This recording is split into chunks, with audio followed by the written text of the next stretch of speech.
आपण उमेद अभियान म्हणून सुद्धा ओळखतो. आजच्या या पत्रकार परिषदेचा मुख्य उद्देश हा आहे की आपल्या बांद्रा कुर्ला कॉम्प्लेक्स या ठिकाणी आपण महालक्ष्मी सरस प्रदर्शनाचं आयोजन केलेलं आहे. त्याचं उद्घाटन माननीय मुख्यमंत्री महोदयांच्या शुभ हस्ते दिनांक 2 मे 2026 रोजी होत आहे. त्या प्रदर्शनासंदर्भातली आपल्या सर्वांना माहिती देण्यासाठी आजची आपण ही पत्रकार परिषद आयोजित केलेली आहे. या प्रदर्शनीविषयी माहिती देण्याआधी उमेद अभियानाविषयी थोडंसं मी आपल्या सर्वांना कल्पना देऊ इच्छितो की उमेद अभियान नेमकं काय आहे आणि ते कशा स्वरूपात काम करतं. उमेद अभियान म्हणजेच महाराष्ट्र राज्य ग्रामीण जीवनोन्नती अभियान हे ग्रामीण भागातल्या महिलांच्या सामाजिक आणि आर्थिक सक्षमीकरणासाठी काम करत आहे. ग्रामीण भागातील ज्या महिला आहेत त्यांचं 10-10च्या संख्येमध्ये बचत गट तयार केले जातात. म्हणजे एका बचत गटामध्ये साधारणतः 10 महिला असतात. आपल्याकडे ग्रामीण भागामध्ये एकूण 6,57,000 बचत गट आहेत. जवळ 65 लाखांपेक्षा अधिक महिला या माध्यमातून उमेद अभियानाशी जोडल्या गेलेल्या आहेत. आणि या महिला एकत्रित येऊन बचत गोळा करतात, काही व्यवसाय करतात. ते व्यवसाय करण्यासाठी वेगवेगळ्या प्रकारचे आपण समुदाय निधी त्यांना शासनामार्फत उपलब्ध करून देत असतो. आणि व्यवसाय करण्यासाठी जर बँकांच्या कर्जाची आवश्यकता असेल तर ती कर्ज सुद्धा आपण उपलब्ध करून देत असतो. जो काही समुदाय निधी आपण या सर्व बचत गटांना देत असतो, हा समुदाय निधी म्हणूनच त्यांच्याकडे राहतो, परंतु तो फिरता निधी असतो, तो त्यांना परत करावा लागतो. म्हणजे याच्यामध्ये सबसिडी हा प्रकार जो आहे हा प्रकार नाही आहे. आपण आतापर्यंत अभियानाच्या माध्यमातून 4600 कोटी रुपयांचा समुदाय निधी वितरित केलेला आहे. आणि वेगवेगळ्या प्रकारचे व्यवसाय करण्यासाठी एक 50,000 कोटी रुपयांचं कर्ज वितरण विविध बँकांच्या माध्यमातून केलेलं आहे. आणि मला सांगायला आनंद वाटतो, अभिमान वाटतो की या कर्जाचा परतफेडीचा जो दर आहे तो 98.5% इतका जास्त आहे. म्हणजे फक्त 1.5% कर्जाचं जे प्रमाण आहे ते NPA म्हणून आहे. तर खूप चांगल्या पद्धतीने ही चळवळ जी आहे ती ग्रामीण भागामध्ये सुरू आहे. लखपती दिदी जी आहे ती याच अभियानाशी संबंधित असलेली संकल्पना आहे.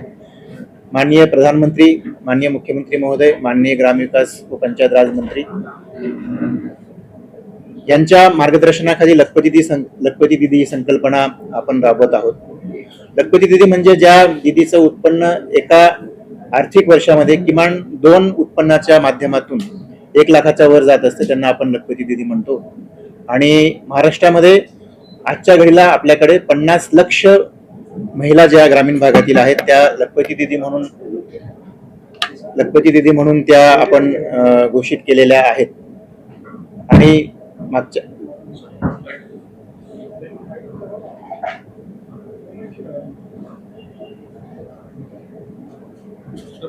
24-25 या आर्थिक वर्षामध्ये 26 लाख लखपती दिदी महिला आणि 25-26 या आर्थिक वर्षामध्ये 24 लाख अशा पद्धतीने आपण 50 लाख लखपती दिदी तयार केलेल्या आहेत. आणि या लखपती दिदींच्या उत्पन्नामध्ये सातत्य राहिलं पाहिजे यासाठी सुद्धा आपण प्रयत्न करतो.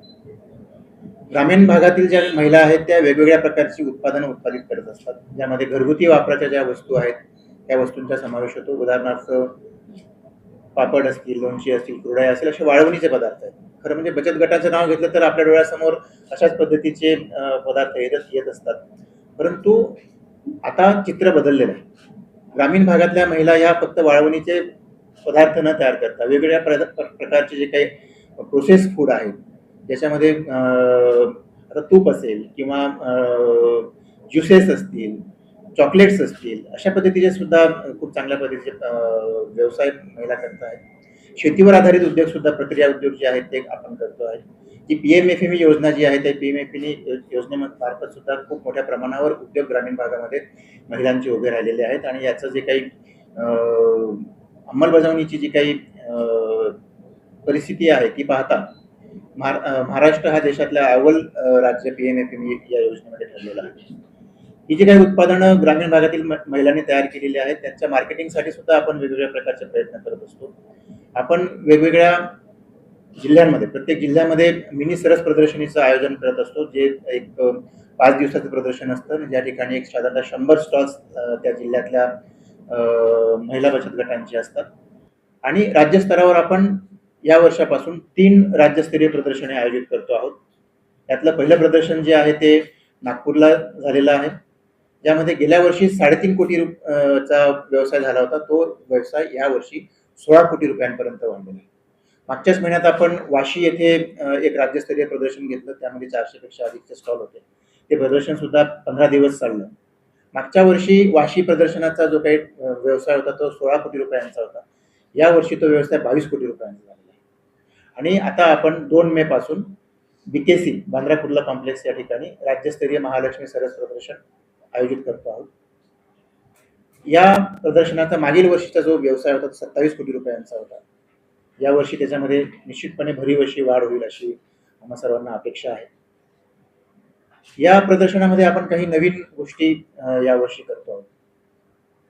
जे काही स्टॉलची व्यवस्था केलेली आहे ती एका सलग मोठ्या हँगरमध्ये केलेली आहे. म्हणजे एका हँगरमधून दुसऱ्या हँगरमध्ये जाण्याची आवश्यकता लोकांना पडणार नाही. 432 स्टॉल आपण एका हँगरमध्ये एकाच वेळेस उभारणी केलेली आहे. हे सर्व स्टॉल्स जे आहेत ते वातानुकूलित यंत्रणा त्या ठिकाणी बसलेली असल्यामुळे उन्हाचा वगैरे असा कोणताही त्रास या प्रदर्शनासाठी भेट देणाऱ्या व्यक्तींना होणार नाही, नागरिकांना होणार नाही याची आम्ही दक्षता त्या ठिकाणी घेतलेली आहे. आपल्या महिलांच्या फार्मर प्रोड्युसर कंपनी सुद्धा आहे. आपल्याकडे 425 फार्मर प्रोड्युसर कंपनी महिलांच्या आहेत. एका फार्मर प्रोड्युसर कंपनीमध्ये किमान 700 ते 800 महिला असतात. आणि त्यांची जी काही उत्पादनं जी आहेत, शेती विषयक उत्पादनं असतील किंवा इतर उत्पादनं आहेत, त्यांच्यासाठी आपण एफपीसीचं एक वेगळं दालन ठेवलेलं आहे. म्हणजे दैनंदिन वापराच्या ज्या वस्तू आहेत, भुसार धान्य जे लागतं, वेगळ्या प्रकारचे जे काही मसाले असतील, तर ते सुद्धा एकाच ठिकाणी आपल्याला उपलब्ध होणार आहे संपूर्ण महाराष्ट्रातल्या एफपीसीच्या मार्फत. तर हा सुद्धा एक खूप चांगला उपक्रम यावर्षीच्या प्रदर्शनीमध्ये ठरणार आहे. या प्रदर्शनीमध्ये भेट देणाऱ्या नागरिकांना कोणत्याही प्रकारची अडचण होऊ नये, त्रास होऊ नये म्हणून बैठक व्यवस्था आपण चांगल्या पद्धतीची करतो, जेणेकरून वयोवृद्ध नागरिकांचं भेट देण्याचं प्रमाण सुद्धा खूप जास्त आहे या प्रदर्शनात. तर ठिकठिकाणी आपण स्टॉप्स तयार केले ज्या ठिकाणी नागरिकांना बसून आराम सुद्धा करता येईल अशा पद्धतीची आपण व्यवस्था करतो आहोत. त्याचबरोबर नागरिकांना त्यांची जी काही खरेदी केलेल्या वस्तूंची जर ठराविक रकमेच्या वर ती खरेदी असेल तर ती खरेदी केलेल्या वस्तू आपण त्यांच्या घरपोच पोच करण्याची सुद्धा व्यवस्था आपण तयार करतो 25 किलोमीटरच्या पेरिफेरीमध्ये. तो एक नवीन उपक्रम आपण वाशीला एक ट्रायल बेसिसवर केला तर त्याला एक चांगला प्रतिसाद मिळाला. तर तो आपण विस्तृत प्रमाणावर बीकेसीच्या प्रदर्शनीमध्ये करणार आहोत. त्याचबरोबर सामान खरेदी केल्यानंतर आपल्याकडे फूड हँगर सुद्धा आहे. त्या ठिकाणी 82 फूड स्टॉल्सवर लाईव्ह जेवणाचे पदार्थ जे आहेत ते तयार होत असणार आहेत. ग्रामीण भागातल्या प्रत्येक जिल्ह्यातनं काही स्टॉल्स त्या ठिकाणी आहेत. एक जिल्ह्यातनं 1-2 अशा पद्धतीचे स्टॉल्स आहेत. त्याच्यातले पूर्ण शाकाहारी पदार्थांचे स्टॉल्स सुद्धा असणार आहेत, मांसाहारी पदार्थांचे सुद्धा स्टॉल्स असणार आहेत. वैदर्भीय पद्धतीचे, उत्तर महाराष्ट्रीय पद्धतीचे, कोकणी पद्धतीचे अशा पद्धतीचे स्टॉल्स त्या ठिकाणी असणार आहे. याचा खूप चांगला प्रतिसाद तो मिळत असतो. तर हे संपूर्ण फूड हँगर सुद्धा वातानुकूलित असणार आहे.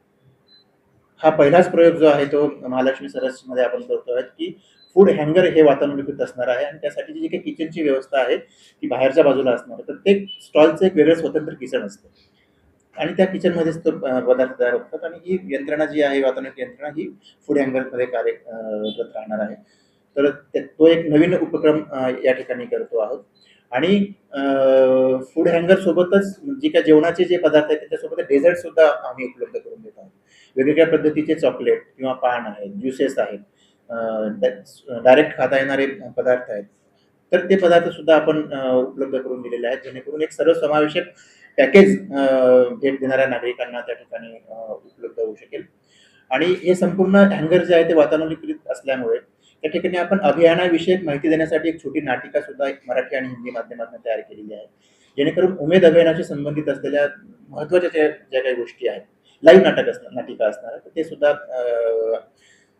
जे काही आपले व्हिजिटर्स आहेत, अभ्यागत आहेत त्यांना त्या ठिकाणी पाहता येणार आहे. शॉपिंग केल्यानंतर आणि जेवणाच्या दरम्यान आपल्या सामानाची सुरक्षितता राहावी म्हणून आपण एक क्लोकरूमची संकल्पना त्या ठिकाणी ठेवलेली आहे. सामान खरेदी केल्यानंतर क्लोकरूमला ते सामान सुरक्षित राहील आणि आपल्याला जेवणाचा सुद्धा आस्वाद घेता येईल अशा पद्धतीची व्यवस्था आपण केलेली आहे. त्याचबरोबर रोज संध्याकाळी 7 ते 10 या वेळेमध्ये वेगवेगळ्या प्रकारचे सांस्कृतिक कार्यक्रमांचं आयोजन आपण या ठिकाणी केलेलं आहे. करमणुकीचे कार्यक्रम असतील, उद्बोधनपर कार्यक्रम असतील, मराठी कलाकार असतील, हिंदी कलाकार असतील. त्याचबरोबर आमच्या उमेद अभियानाच्या जे काही महिला आहेत, ते 65 लाख महिलांचा आमचे जे काही परिवार आहे, त्याच्यातल्या सुद्धा खूप कलागुण असलेल्या महिला त्यांच्यामध्ये आहेत. तर त्या महिलांच्यासाठी सुद्धा आपण हे व्यासपीठ 2 मे ते 14 मे या दरम्यान उपलब्ध करून देणार आहोत. तर सांगायचा उद्देश एवढाच की हा ग्रामीण भागातल्या महिलांच्या सक्षमीकरणासाठीचा जो काही कार्यक्रम आहे, त्या कार्यक्रमातून आपण या सगळ्या गोष्टी करत आहोत. हा काही एक वेळचा इव्हेंट नाहीये. महालक्ष्मी सरस प्रदर्शन बीकेसीला झालं आणि मग त्याचं म्हणजे कवित्व संपलं असं होत नाही. जो गिऱ्हाईक जो आहे, ग्राहक जो आहे, तो अभ्यागत जो आहे, तो त्या च्या कडून वस्तू खरेदी केल्यानंतर एक कायमस्वरूपी बॉन्डिंग तयार झालेलं असतं. आता गेल्या कित्येक वर्षापासून आपण हे प्रदर्शनी त्या ठिकाणी भरवत आहोत. तर एक खास असा ग्राहक वर्ग त्या महिलांचा सुद्धा तयार झालेला आहे. महिला बचत गटांचा सुद्धा तयार झालेला आहे, की त्या महिला बचत गट प्रदर्शनाला येण्याच्या आधीच त्यांना जे काही आपले नेहमीचे येणारे त्यांच्याकडे व्हिजिटर्स आहेत त्यांना सांगतात की आम्ही असं असं येतोय आणि पहिल्या दिवसापासूनच मग त्यांचा गिरायकांचा फ्लो त्या ठिकाणी सुरू होतो. तर अशा पद्धतीचं एक खूप चांगलं प्रदर्शनीचं आयोजन महाराष्ट्र शासनाच्या ग्रामविकास व पंचायत राज विभागामार्फत माननीय ग्रामविकास व पंचायत राज मंत्री माननीय जयकुमार गोरे साहेब, माननीय राज्यमंत्री योगेश कदम साहेब आणि माननीय मुख्यमंत्री देवेंद्रजी फडणवीस साहेब यांच्या मार्गदर्शनातून आम्ही साकारतो आहोत. तर हे प्रदर्शन आपल्या माध्यमातून जास्तीत जास्त मुंबईकरांपर्यंत पोहोचवावं अशी आपल्या सर्वांना आवाहन करतो आणि मुंबईकरांनी सुद्धा या प्रदर्शनाला भरभरून असा प्रतिसाद द्यावा. जो दरवर्षी मिळतो तसाच प्रतिसाद यावर्षी सुद्धा मिळावा आणि जे आमचं एक जे ध्येय आहे, स्वप्न आहे, की ग्रामीण भागातल्या महिलांसाठीची कायमस्वरूपीची जी काही बाजारपेठ जी आहे ती उपलब्ध व्हावी, तर ते साध्य करण्यासाठी आम्हाला सहकार्य करावं. त्याचबरोबर ह्या जे काही उत्पादित झालेली उत्पादनं आहेत त्यांच्यासाठी आपण उमेद मार्ट जे आपलं ऑनलाईन प्लॅटफॉर्म आहे त्याची सुद्धा आपण व्यवस्था केलेली आहे. अमेझॉन फ्लिपकार्ट सारखीच ती व्यवस्था आहे.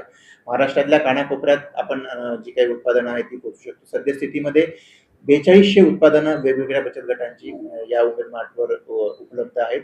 आपण भारतात सोबतच अगदी परदेशात सुद्धा या उत्पादनांची म्हणजे विक्री ऑर्डर्स येतील आपण ते पोहोचवण्याचं काम करतो आहोत. सद्यस्थितीमध्ये आंब्याचा सीझन आहे. कोकणातला हापूस आंबा हा सगळ्यांनाच भुरळ घालणार आहे. तर उमेद मार्ट मार्फत कोकणातला अस्सल हापूस आंबा आमच्या महिलांच्या फार्मर प्रोड्युसर कंपनी मार्फत उपलब्ध करून देण्यात येत आहे. याची सुद्धा प्रचार प्रसिद्धी आपल्या मार्फत व्हावी असं मी आपल्याला आवाहन करतो. आता इंट्रोडक्टरी पार्ट जो आहे तो माझा झालेला आहे. अजून आपल्याला काही अधिकची माहिती आपल्याला हवी असेल, काही शंका असतील तर मी त्या आपल्या शंका निरसन करू शकतो. धन्यवाद. ग्रामीण महिलांच्या सक्षमीकरणासाठी महाराष्ट्र शासनाच्या माध्यमातून महालक्ष्मी खरंच हा उपक्रम राबवला जातो. आता सामूहिक पातळीवरती महिलांना आर्थिक सक्षम होत असेल, वैयक्तिक पातळीवरती त्या महिला सक्षम होतात. त्याच्यातला आपण जे संघटन जे बघितलं संघटन आपण समजून घेतलं. संघटन कसं होतं की ग्रामीण भागामधल्या 10 किंवा अधिक महिला एकत्र आल्यानंतर एक बचत गट तयार होतो आणि त्या बचत गटाला आपण समुदाय निधी जो आहे तो त्या पद्धतीने देत असतो. आता एका बचत गटाला हो आपण जे फूड हँगर जो आपण म्हणतो ना त्याच्यामध्ये आपण 82 स्टॉल्स आहेत. 82 स्टॉल्स हे असे आहेत की जे प्रत्यक्षात जेवण तयार केलं जातं. प्रिपरेशन तिथंच होतं, बाहेरून काही सांगलं जात नाही. तर ते 82 स्टॉल्स आहेत. तर त्या ठिकाणी आता 82 स्टॉल म्हटल्यावर आपले महाराष्ट्राचे जे जेवढे जिल्हे प्रत्येक जिल्ह्यातनं ते स्टॉल्स येणार आहेत. त्याच्यामुळे नागपूरचा पण स्टॉल असेल, चंद्रपूरचा पण स्टॉल असेल, अगदी नंदुरबारचा पण स्टॉल असेल आणि संभाजीनगरचा पण स्टॉल असेल. आता प्रत्येकाची खाद्य संस्कृती पूर्णपणे वेगळी. आपण पुरणपोळी जर बघितलं तर खानदेशातली पुरणपोळी वेगळी, मांड्याचा प्रकार तो वेगळा असतो. जर आपण विदर्भातली पुरणपोळी बघितली ते प्रकार वेगळा असतो. खाण्याची पद्धती वेगळी आहे. कोल्हापूरची पुरणपोळी असेल तर ती आपण सार सोबत खातो. खानदेशातली पुरणपोळी असेल तर ती बासुंदी किंवा खिरी सोबत खातो. तर अशा पद्धतीचे जे वेगवेगळे पदार्थ व्यंजन जे आहेत ती त्या पद्धतीची लाईव्ह काउंटर्स तिथे त्या ठिकाणी असणार आहेत आणि ते विक्रीसाठी ऑफकोर्स असणार आहेत आणि खूप चांगला व्यवसाय जो आहे ना तो त्या माध्यमातून होतो. आता वाशीचं जर मी तुम्हाला उदाहरण सांगितलं तर हायेस्ट काउंटर जो होता आमच्या फूड स्टॉलचा साधारण 17 लाखापर्यंत त्या ची विक्री झाली आणि त्याचबरोबर हे लाईव्ह काउंटर झाले. परंतु इतर जे मी म्हटलं की डेझर्ट स्वरूपातले लाडू असतील, चॉकलेट्स असतील, पान असेल, सोडा असेल, कोल्ड्रिंक असतील, दूध असेल, तर ते पदार्थांचे स्टॉल्स हे दुसरा किओस्क फूड मध्ये काय, समजा आपण म्हणालात की मला वांग्याचं भरीत खायचं. वांग्याचं भरीत कुठल्या कुठल्या स्टॉल्सवर अवेलेबल ह्याची माहिती सुरुवातीलाच तुम्हाला थीम एरियामध्ये मिळणार आहे. सेम प्रोडक्टच्या बाबतीत समजा कोणाला मला चप्पल घ्यायची आहे, मग चप्पलचे केवढे स्टॉल्स आहेत, त्यांचा नंबर काय, त्याचा मॅप काय आहे, हे सुद्धा गायडन्स आपल्या सर्व ग्राहकांना यामध्ये मिळणार आहे.